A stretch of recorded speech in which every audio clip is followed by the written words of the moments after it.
Bonjour à tous, à Madame Nakhdari particulièrement, bien sûr, et à Monsieur Bessaoud qui de loin nous suit de très près. C'est une bonne chose et ça nous réconforte un petit peu dans la matière et surtout en matière d'idées sur le plan de la recherche scientifique, sur le plan politique même. Il y a des données qu'il exerce et nous attendons impatiemment justement cet ouvrage qui va paraître en janvier pour avoir encore d'autres idées plus précises sur ces données-là. Il y a une chose qui m'inquiète beaucoup, justement, à travers toutes les discussions, depuis le début d'ailleurs, depuis le début, où j'avais parlé du type d'investissement qu'il y a lieu de projeter de la part de l'État et des investisseurs potentiels, évidemment, qui devraient justement dans la région des oasis, l'Ouahad. Il y a une seule région pour les oasis, il n'y en a pas d'autre. Nous pouvons convenir aussi qu'il y a des petites oasis dans le nord, que ce soit à l'échelle montagneuse, des coteaux, des plateaux, etc., etc.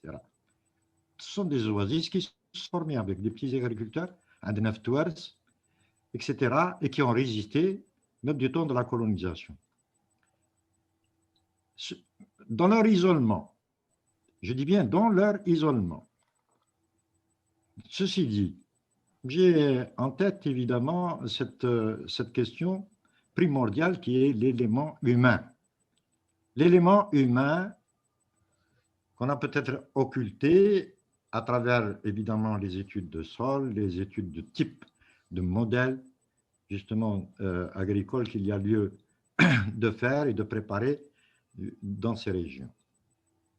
Et là, l'élément humain, je tirais un simple exemple, évidemment, qui est très récent, qui a été provoqué par la GCA dans la région de Chlef, entre Ain Defla et, pour citer à titre de comparaison, hein, on fait un appel d'offres dans une région de 2000 hectares, de 2000 à 3000 hectares qu'on a drainé, qui a été drainé, et qui a attendu des années, justement, pour qu'on fasse un appel d'offres et amener les agriculteurs.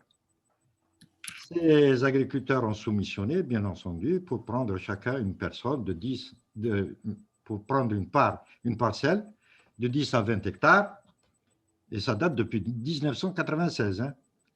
Les environs des années 2000, les agriculteurs ont attendu, les agriculteurs potentiels ont attendu et se demandaient pourquoi, justement, il n'y avait pas une réponse. Des commissions ont eu lieu, des walis, évidemment, ont changé l'un après l'autre, et la région a été submergée, justement, comme ça se fait, évidemment, pour l'urbanisme. Et c'est devenu une parcellisation, si vous voulez, anarchique, où les gens ont pris, enfin, les cultivateurs de l'environnement ont commencé à travailler ces terres et jusqu'à présent, il n'y a eu aucune régularisation. Alors, justement, à l'image type, justement, de ce procédé qui a eu lieu de la même façon, et je l'ai cité d'ailleurs, à Gardaïa, où on a convoqué un millier d'agriculteurs, d'agriculteurs potentiels, pour leur distribuer des terres comme ça dans le souk, avec des titres. Et vas-y, chercher justement cette personne où elle se trouve avec un numéro. Là, évidemment, moi, je rejoins beaucoup plus M. Bessaoud et Mme Nakhdari pour dire qu'il y a lieu d'abord de restaurer justement les oasis existantes, ces parcelles, ces palmeraies, et voir un petit peu dans leur environnement comment on doit progresser. Il y a des infrastructures qui existaient auparavant, qui ont été abandonnées et qu'il y a lieu de revoir. Ces infrastructures viennent compléter en quelque sorte l'implantation, que ce soit de petites unités artisanales ou bien industrielles qui viendraient se greffer à l'ensemble justement des oasis, des parcelles oasiennes qui vont être traitées. Et c'est cette question de l'élément humain qu'il faudrait voir en question à travers un recensement essentiel. Il y a une proposition qui a été faite du temps de M. Neissa, où pour les jeunes agriculteurs, il avait voulu, justement, il avait proposé en quelque sorte qu'un office soit mis en place, justement, pour drainer ces jeunes agriculteurs ou bien les, les, les techniciens en agronomie, que ce soit de Biskra, de Tougourt, etc., qui viennent s'implanter, évidemment, dans ces parcelles agricoles de type oasien ou autre.